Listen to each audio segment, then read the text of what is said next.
Thanks for watching this brand new show brought to you all by Atlas Genetics and the Autoflower Review, teaming up with me, Chronic, from the Cannabis Chronicles to bring you all reviewing Ruderalis. That's right, we're here to teach you everything you can even think of about the Ruderalis genetics. So be sure to like, comment, and subscribe and follow along from whichever platform you like to get your podcast from so you never miss out on a brand new episode. Now, let's get into this amazing episode. Much love, happy growing, and let's get lifted. What's up, you amazing listeners? I'm your host, Chronic, from the Cannabis Chronicles on Instagram, YouTube, and all other places you know me from. But today, I'm teaming up with the Autoflower Review team to do a brand new show called Reviewing Ruderalis, where we talk everything about Ruderalis genetics. Now, in this first episode, I felt it was most appropriate to not only give you a little bit of my backstory if you don't know who I am, as well as we will be discussing what is a Ruderalis cannabis plant. Now sit back, grab your favorite way to consume cannabis, and let's break into this amazing show, shall we? Now, if you don't know who I am, my name is Derek LaRose, and I go by Chronic from the Cannabis Chronicles. That's Kronic, and Chronicles is spelled pretty much the same way, just Chronicles. I am not only a cannabis breeder, I am very much a cannabis cultivator, advocate, and just passionate enthusiast of cannabis, particularly the Autoflower genetics or Ruderalis genetics that we know and love. I am sort of known, I shouldn't say sort of, I am known for Ruderalis genetics. So I teach several unique methods of re-vegging autoflowers to get them bigger or smaller that has gained me a little bit of traction. For instance, I was on the Seed to Smoke or Seed to Stone. I think it's Seed to Smoke is the name of the show with Kyle Cushman. And it was really amazing, and we chatted all about that. And I have several videos on YouTube that have become very popular within the community. And I've just honestly, as a whole, become known for my autoflower tips, tricks, and myths, and all that fun stuff. As well as I had a goofy episode way back when where I accidentally misspoke about how autoflowers are made because I meant to say feminized versions of autoflowers, but that's a whole different story. So that's essentially who I am. I've been selling cannabis, and I don't sell cannabis anymore. I mean, like, this is my backstory. I used to sell cannabis years back at 15, 14, 15, 16, and maybe a few years later. And I definitely consumed it. I've consumed it my whole life for depression, anxiety. I've had bouts of, I've had to deal with suicide and suicidal attempts and things like that. So there's been a whole track record of my back history and things that I've talked about on various podcasts, as well as I'll be talking about just on this one in general as we discuss Ruderalis genetics and as it kind of intertwines with my own personal experiences. I've had quite a laundry list of personal experiences from lots of various, fighting and tattooing stories and just PTSD from various things. And I say PTSD in a light sense. Like I've never been to war. However, I do have various things that I have issues with. So I deal with I deal with those things with cannabis, and I've used cannabis, and I've been an advocate for cannabis, all things cannabis, CBD, all of that. And being a advocate of cannabis, I have partaked in communities such as Grass City and Autoflower.net and various other forums for many of years. Some of them I was admins on, and some of them I helped build, so that's always really cool.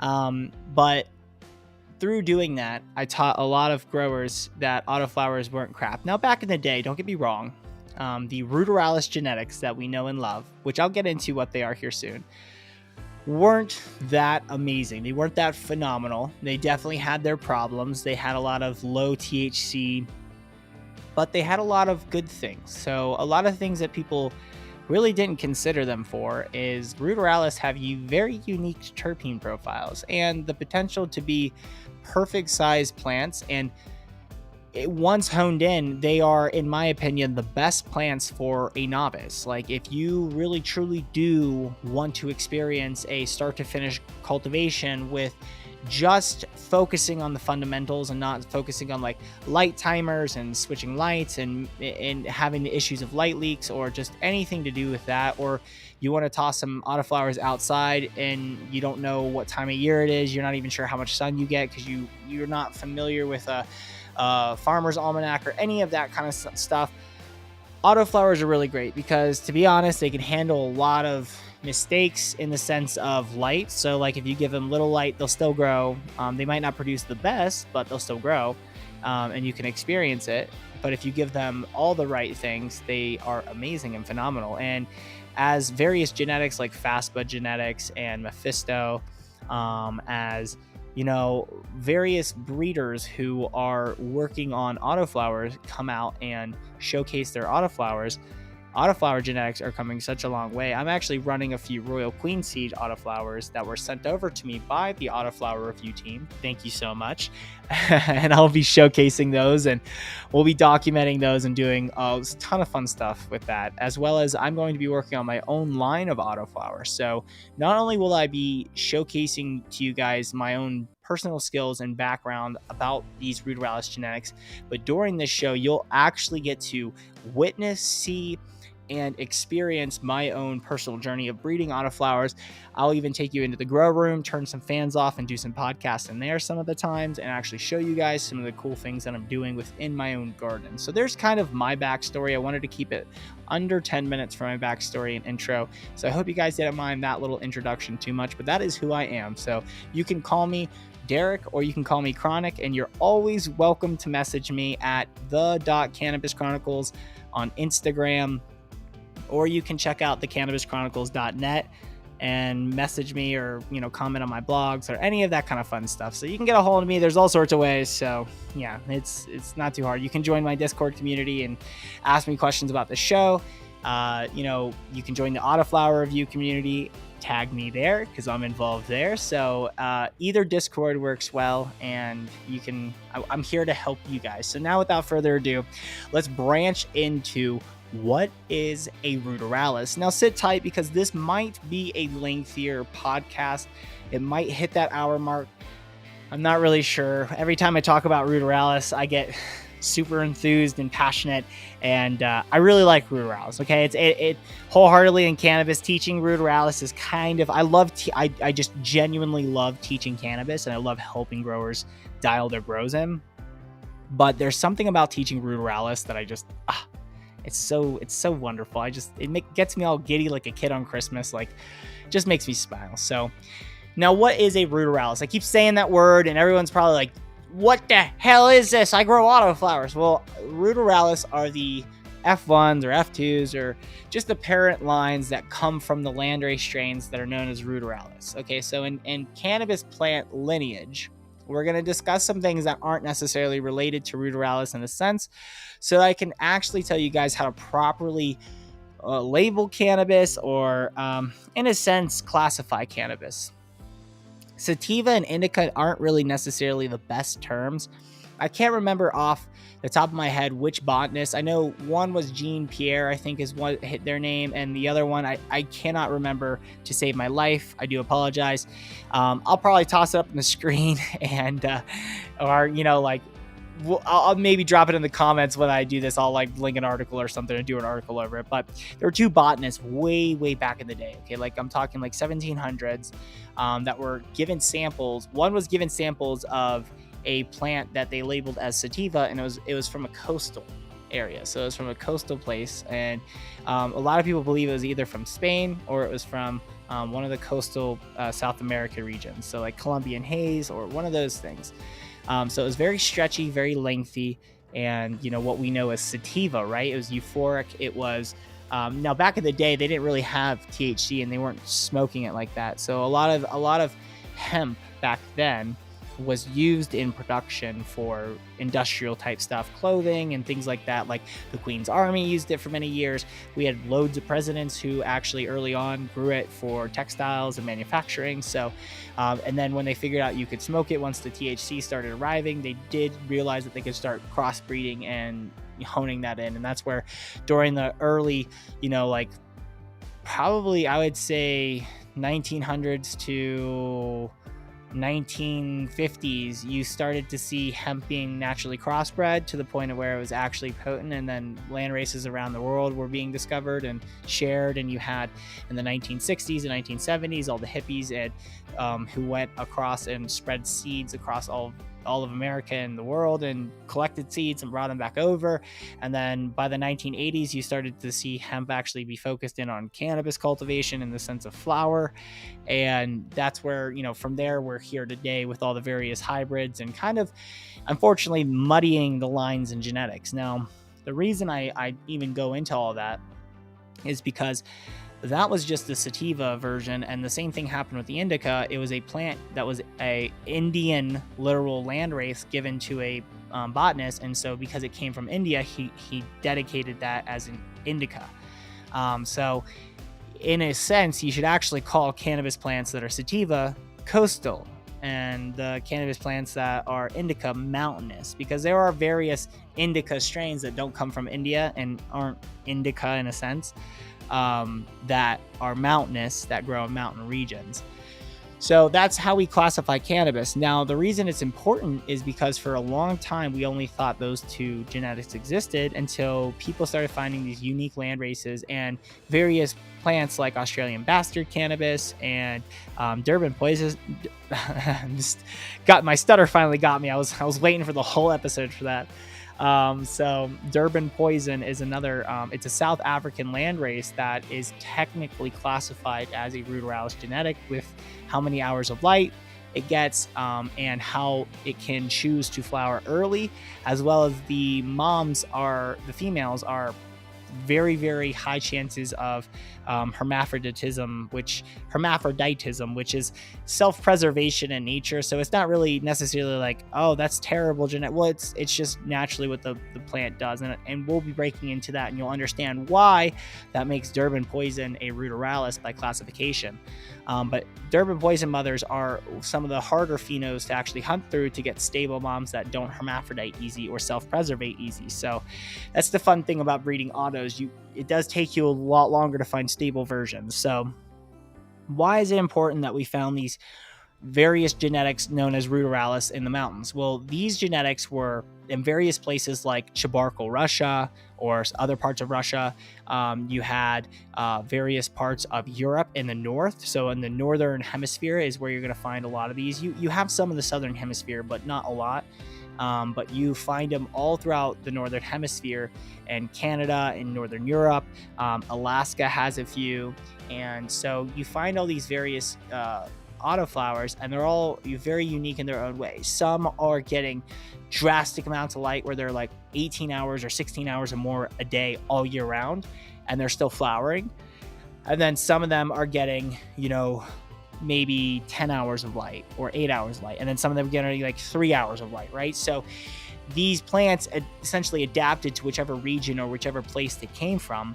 And within the plant genetics, all cannabis plants utilize hormones to flower. So the hormone that is required to flower in cannabis plants is known as ethylene. Male plants have a different hormone. I believe it's like, I don't remember if it's a copper or manganese. I forget which one it is. It's been a while since I studied the male plant hormones. The female plant hormones are more fresh in my brain. I'd have to just go do a quick little read through some of my books. But ethylene is what produces the female flowering hormone. Well, that is the female flowering hormone. And that's what produces the cannabis, the female cannabis. And these plants learn to essentially turn ethylene on and off, so turn the production. And how they did that was their roots would, instead of the best way to understand the way Ruderalis kind of went about adapting, and this is now there's no botanical studies large and wide, and no books specifically on autoflowers or the botanical studies of autoflowers, which one day I would love to travel around and actually do some botanical studies in nature, grow these specific land races in a kind of like clear like thing where I can watch the roots and see how the roots actually spread, because I do have a theory on it.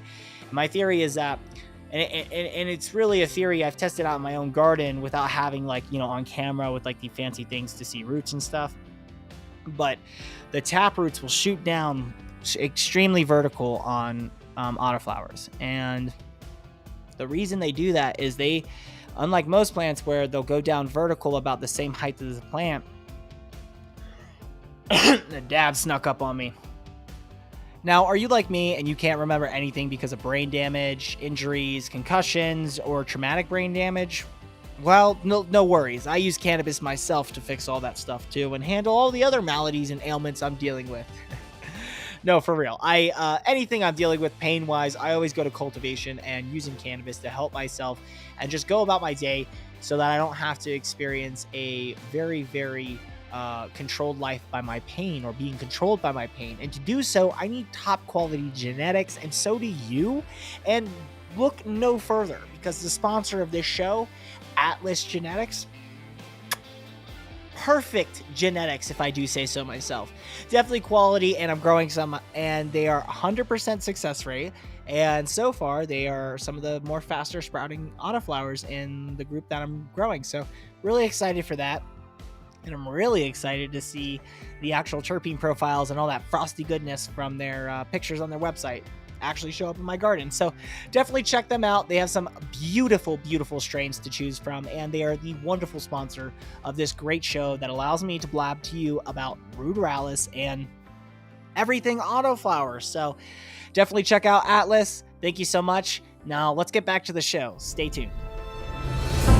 So unlike when other plants go vertical, and then, let's say the plant is 2 inches tall, the root might only go 2 inches down, and then it'll start spreading the horizontal width of the plant. So if the width of the plant is like 5 or 6 inches, the roots will go 6 inches and then spread down, then go wider and then spread down. And that's generally how most plants grow. However, autoflowers like to shoot that taproot straight down to see how far down they have, because that taproot hitting the bottom lets them know that, okay, we don't have that much time left. I need to get my roots locked in this container. I need to flower and fully flower by the time my roots are locked. And that is essentially how you can control Ruderalis genetics with my re-veg technique, but we'll get into that in another video and another podcast. But this one is what is Ruderalis. And so Ruderalis are essentially plants in nature that have grown in these very rocky, mountainous, or very, very arid places that are extremely tough and harsh on plants to live in, whether it's wind, intense sun, no sun, weird hours of light, could be extremely rocky substrate to where they only have maybe 6 inches of root space to grow, vertical. And these plants have figured out somehow how to constantly self-preservate. And essentially what they do is they become root locked. They turn off ethylene, and then they turn on the production of ethylene, which is the female flowering hormone, whenever they are ready, as well as producing the male hormone to flower. And they force self-preservation, and they force their own genetics essentially to clone themselves to survive in nature, because they realize they're not going to make it to fall.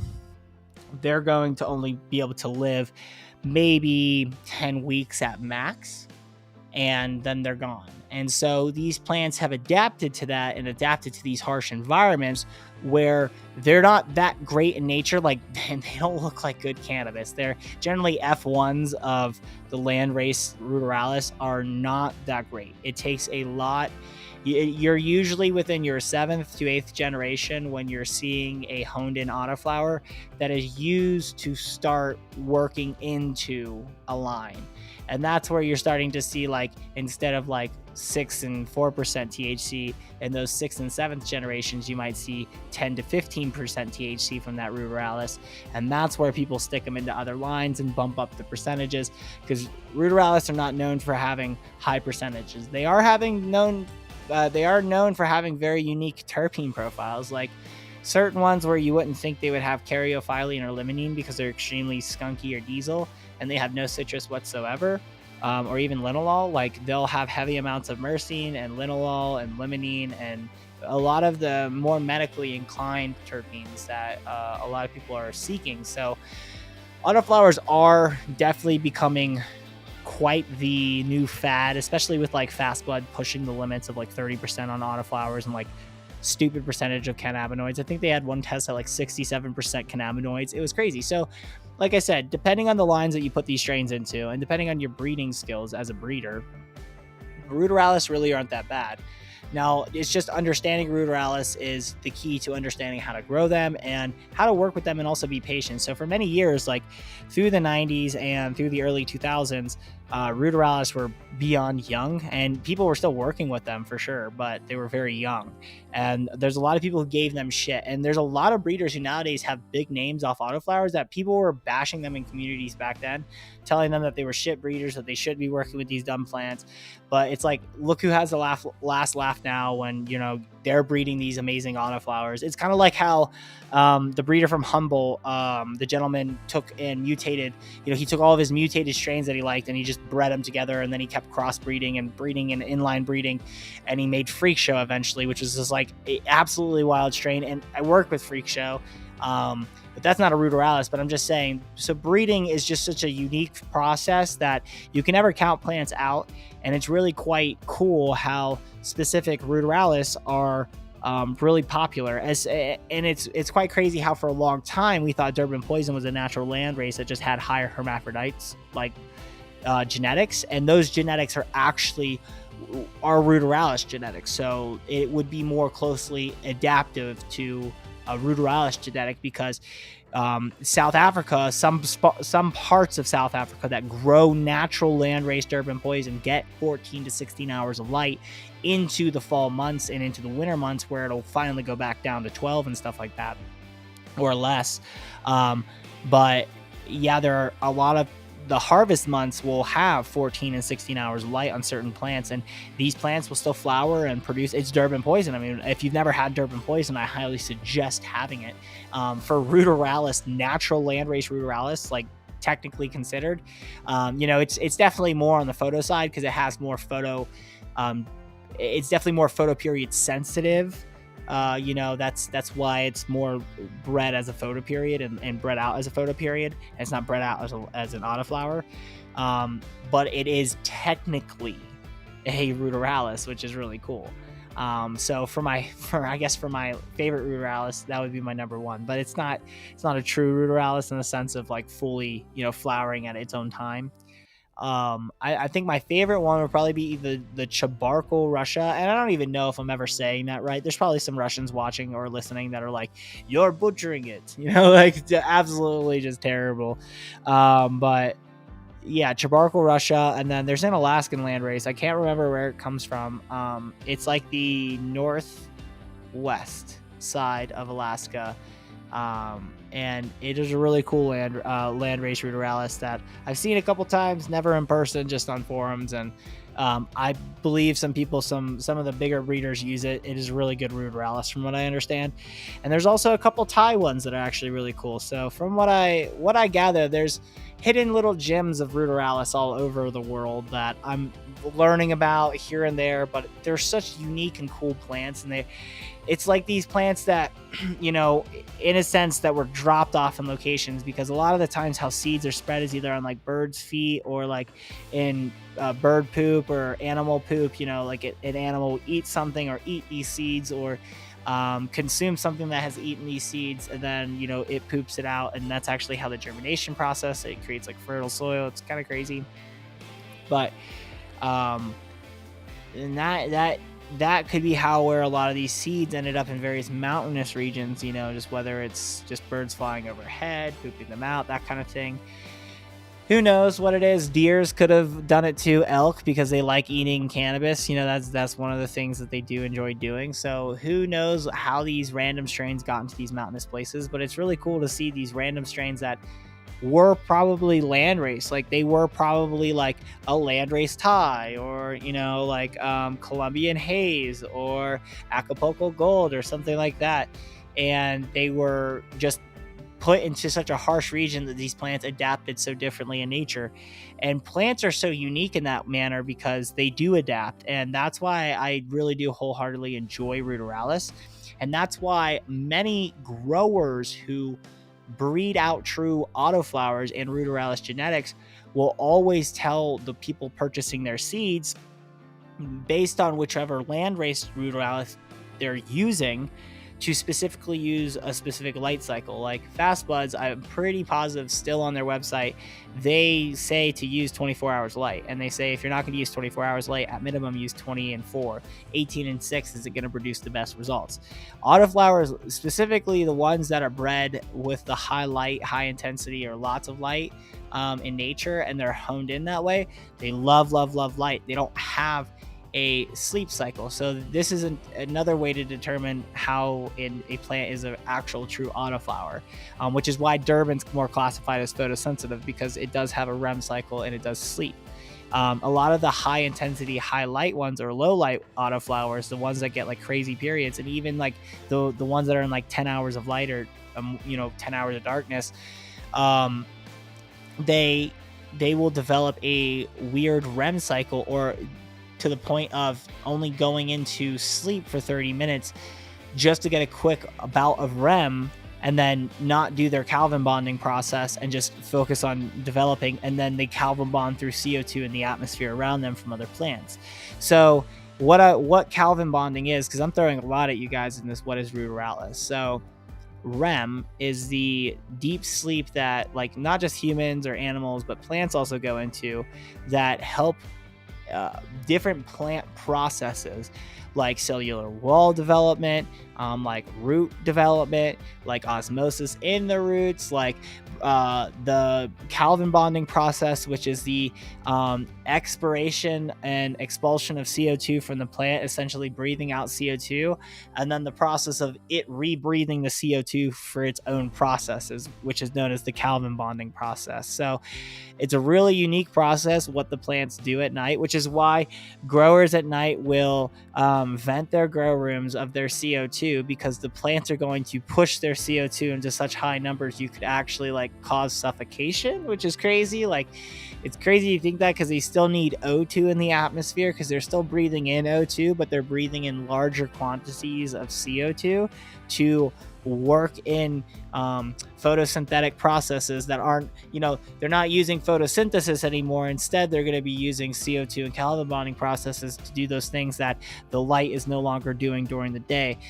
So during the day, the chlorophyll, anthocyanin, or carotenoids of a plant are collecting that sunlight and utilizing that sunlight for photosynthetic processes, but at night they use them for Calvin bonding processes. Well, autoflowers that are honed in, specifically Ruderalises that are honed in, generally lose their Calvin bonding process, which is why most growers or breeders who grow autoflowers will supplement CO2 into their garden to make up for that CO2 loss that plant is no longer pretty much exhausting or like pushing out with their own breath, So that is one of the things that makes a Ruderalis a true Ruderalis. So that is why, personally, if you're asking my grow method on and if I recommend 20 hours of light, 24 hours of light, or 18 hours of light, 24 hours of light is what I recommend for all autoflowers. You should always do 24 hours of light.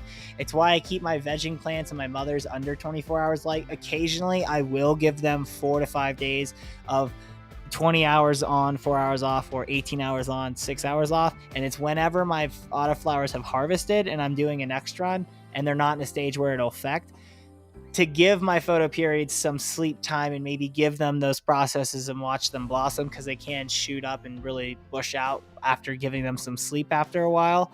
So I will do that, but generally I keep my autoflowers in my vegging area so that I can run photo periods in my tents. And if you're just a tent grower and you're only growing autoflowers, and you're worried about electrical costs, 20 hours on, 4 hours off is a great one, because that's at least 4 hours of utility cost. 18 hours, really, you're going to see detriment as far as like You're not going to see these insane yields from these other autoflower growers posting on Instagram, or even your breeders, because they're probably running 24 hours of light, dialed in nutrients, high intensity light, doing utilizing hot temperature time frames, like 3 to 4 hours of hot temp to increase resin production, like all sorts of tips and tricks that just you learn as a grower along the way. And autoflowers are very finicky to a lot of these types of training or types of things. So you have to be really specific with the breeder you're choosing for your Ruderalis. There's my second stutter, everyone. Get used to it. If you've ever watched shows with me, I stutter here and there. But but yeah, if you choose Ruderalis that is more stable, you're gonna have a lot more better of a time. So choosing proper breeders is always a great time. The Autoflower review, they have a really great list of breeders that actually sponsor the show. I mean, hell, AC Infinity is one of the main sponsors of this show, along with like a whole list of others, which I'll let them list them out because I swear I'm gonna butcher if I try to list every single person. I do know Mephisto Genetics and Royal Queen Seed send over stuff, so that's really cool. But AC Infinity is 100% a sponsor of this show. And the reason I even say that is they have great fans, filters, and tents. And if you're listening so far and you're like, oh, I think I'll probably like start growing, I think I could do autoflowers. Like, it seems more easier now that he's explained it, now that I understand this background, this lineage, I want to kind of take on cultivation. He said these plants were easy to grow, and I'll explain how they are easy here in a second. And that's essentially ending with what is a Ruderalis, like, what is it for a beginner? But AC Infinity makes really great grow equipment, guys. I definitely highly suggest checking them out. There's a wonderful code for the show. It's TAFR 420. So yeah, definitely check that out. Use the code to save some money. They do great stuff for the grow community. I have like a 4x4, a 3x3, a 5x5, and like a whole bunch of fans and filters from them. I love AC Infinity. They're great. And some of that was recently sponsored gear, which like it makes me smile, but most of it I did purchase. So I absolutely back them, and I always want to take that time to tell people about real equipment that I do back. So I definitely 100% would say check that out if you're interested in growing autoflowers at this point, because they are, like I said, good quality tents. And if you need new stuff in your cultivator, just go check them out. So why would autoflowers be good for you if you're a novice? After listening to what is a Ruderalis and essentially me tell you that they can be finicky, they could have potential issues with stress, they can hermaphrodite, this and that and this and that. Well, I was talking about Ruderalis landrace genetics. So now the honed in version of those genetics, like I've talked about all show, are much, much more stable if you go to the right breeders. Like I said, Mephisto, Fast Buds, Royal Queen Seeds, good breeders, right? So getting some quality autoflowers from them will help you be able to utilize certain stress techniques. Now, I really don't like telling people to use a lot of high stress techniques on autoflowers. And if you're going to use high stress techniques like topping, fimming, cropping, super cropping, Cushman chiropractics, just any sort of high stress defoliation, Swayze methods, anything like that, you always want to line up your high stress training days with your feed days, like your heavy feed days, because you do want to be able to essentially douse the roots with enough food. And so it's kind of crazy, but my high stress days generally on my autoflowers are a transplant, dust the roots with my mycelium. Oh my gosh. That was pretty good. I didn't mean mycelium. I've been doing a lot of mushroom cultivation stuff lately as far as writing, so that was on my brain. What I meant to say was, oh man, I don't know, mycorrhizae. Wow, that word just escaped my brain. So I dust the roots with mycorrhizae, not mycelium. I dust the roots with mycorrhizae. I specifically use great white shark or great white mycorrhizae. I think that's what it's called. I like that one a lot. And I've also used a brand called Mike's, Mykes. Very good too. So definitely recommend any of those. And I go ahead and transplant my autoflowers into a larger grow container, at least like 1.5 times the size of the pot I'm in. And the reason I want to do that is because when I do the high stress, I transplant, put it in, I go ahead and feed really heavy with the feeding. Then I do my high stress training, whatever I'm going to do, cropping, super cropping, maybe it's some defoliation, whatever it is. But I essentially let the plant's roots know that, hey, look, you just got a whole new space for your roots. You have all this room to spread out. There's no reason to self-preservate. There's no reason to be stressed. There's no reason to freak out. Here also as well, I gave you all this nutrients, so you're going to have all this excess stuff, so don't worry about it. Use your internal storage. Don't self-preservate. You essentially, when you're growing autoflowers or Ruderalis, you use their roots to determine whether or not they're going to self-preservate, or they're going to not just self-preservate, because self-preservate means hermaphrodite, but I also just don't want them to flower as well, because if they lock up or get stressed, autoflowers will flower. That's the first stage of the self-preservation. And if they realize that they don't need to self-preservate, they'll just flower out and finish. And that's kind of like, oh man, you can get a dud real quick because you can get like a 1-inch, 2-inch plant because you accidentally stressed the root ball. So how are these even remotely good for novices? You're like probably thinking like, what? This sounds so complicated. Like, no. The easiest way to do it is, so with any cannabis cultivation, you generally have to transplant or do something with the root mass, something like that. However, with autos, if you are a true novice, you can get like a 5-gallon grow pot. You can plant your germinated seed inside your grow pot, and then you can let your autoflower just grow to your grow pot. And it's not going to grow like into a massive tree, and it's not going to be a little stunted plant. It'll get into a nice sized plant. Especially with training and specific lights, you'll have a great quality outcome. But you won't have to do any transplanting. You won't have to worry about switching the light cycle. You just simply will have to worry about making sure you're feeding properly, making sure your pH ranges are proper, making sure your runoff is good, or if you're in hydro, you're making sure all your levels are dialed in, or if you're in aeroponics, you're making sure your sprayers aren't clogged and your parts per millionth is all good, and the size of your actual spray is like super tiny and fine and it's a mist. You know, there's different headaches for different types of grow styles, but essentially with autoflowers, you can go on cruise control mode and you can learn all the fundamentals of cultivating autoflowers without having to worry about the headaches of cultivating photoperiods, you know, transplanting into multiple grow pots, doing a whole training thing, essentially taking a whole bunch of like doing a hedge line if your plant outgrows the space, because you have to remember it's going to double in size in flower to triple in size in flower, depending on the photoperiod you're cultivating. And autos do stretch, but autos aren't known for stretching. Most of the autoflower genetics come from mountainous backgrounds, and when they're intertwined with sativa or coastal like coastal genetics, they generally make a stouter or more stuntier version of that. Kind of like if you've ever grown Jack Herrera, it's a really great sativa to grow or coastal strain to grow because it grows with really tight internodal spacing because of the hybrid that it was hybridized with. So wonderful euphoria, makes you want to go do stuff, go hike, be creative, paint, all that fun stuff. But you have like this chill backdrop that doesn't give you paranoia. So, but we're not talking about effects right now. I was just talking about Jack Herrera. It's nice. But Ruderalis kind of cause plants to be like that hybridized, like tighter internodal spacing. There are some very stretchy autos out there, depending on what they're crossed with.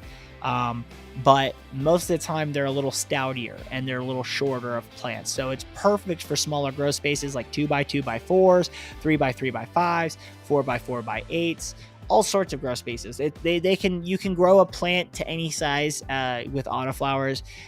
You can plant them into massive grow containers, and yes, you can grow them outside. Just understand that Ruderalis are a little more sensitive. They don't like stress, and so always start them indoors or under a shaded space and allow them to adjust to the sunlight and allow them to adjust to the elements. And if you're in a very rainy, like very harsh environment that gets some like really rough weather, you might want to consider a small greenhouse to protect them from the elements, because if they get stressed too much or too much damage goes to the root, or they get too much damage up top as far as stress, they will go into the hermaphrodite stage or self-preservation stage and start flowering and then producing seeds, and then you're going to have a seeded out plant and you're not going to be happy. So that's essentially what Ruderalis are. That's kind of like a breakdown of why I think they're great for novices, because if you're growing outdoors or in a greenhouse, and again, outdoors, they generally, autoflowers will do best in a covered space or a greenhouse. Not just like directly in the ground. They don't, they do it in South Africa. Okay. They do plant in the ground in South Africa, but it's you have to be in very specific types of climates to plant autoflowers outdoors in the ground. So that's a big thing. Autoflowers do wonderful in hydroponics. Don't let anyone fool you. They do absolutely phenomenal. There's a gentleman called Mitchell Gorgachuk of Visionary Hydroponics he's a co-owner of Visionary Hydroponics, and they created the Hydro Bucket. And I've had him on my other podcast, the Cannabis Chronicles, multiple times chatting with him. And he grows autoflowers and they're phenomenal. And I've grown autoflowers in hydroponics before, deep water culture systems. You can grow autoflowers in really any system. Essentially, you just have to understand you cannot stress, root lock, or beat up the plant too bad. Specifically the root system. You have to be very, very kind with the root system. And that's just from the nature of the plant's genetics. They come from mountainous regions where those roots are the sole indicator of whether or not that plant needs to flower and self-preservate to survive. So, people get mad at autoflowers when they accidentally hermaphrodite them, or they stress them, or they essentially ruin the grow because they flower early because they did something dumb. But to be honest, it's a great learning experience, and now you know how much stress that strain can handle. There's certain strains that can handle a hell of a lot of stress for autoflowers, and then there's certain strains that you blow at them the wrong way, a fan hits them with the wrong level of wind, and they're flowering. So it really does come down to the breeders, comes down to the strains crossed, comes down to how long that strain or autoflower has been around, and is it commercially stable? Is it a pheno hunt? Is it is this something that a breeder's releasing just as like a tester to the public, and they're trying to cover cost of growing for just releasing cheaper seeds? And that's fine. That's totally fine as long as they're not pollen chucked. But if they're being honest, and that's fine, those genetics are always going to be less stable. So the more honed in ones like Mephisto, Fast Bud, Royal Queen Seeds, and I can't even think of other autoflower breeders right now. I don't know why, my brain's just drawn a blank. But all those guys are really great, and they produce really good quality autoflowers. So that's what I would recommend. That is what Ruderalis are. The Ruderalis of current days are more honed in versions. Obviously, there are still land races out there that are still Ruderalis land races, F1 variations, and have been growing, for years and years and years. And they'll maintain their F1 variations or F2 or whatever they are. But a lot of the stuff we see commercially is much more honed in. So I hope that helps you understand what autoflowers are, what Ruderalis are. I hope you enjoy this brand new show brought to you guys by the Autoflower Review team and Chronic from the Cannabis Chronicles. That's me. I'm your host. And this show is going to be a lot of fun. I'm going to be bringing on people to talk about autoflowers. I hope to bring on some autoflower breeders, maybe some people from Mephisto or something like that. I don't know. Maybe I'll hit them up with an email. We'll see. So I definitely am excited to bring more of these types of shows to you all, and to just making them amazing and all that fun stuff. So definitely check out the Autoflower Review. Without a doubt, it is amazing content. They have a really great podcast. Be sure to hit that like button on this one. Comment down below if you're watching from YouTube, or any place that you can comment, and let us know what you think. If you have any questions, I'd be happy to help you.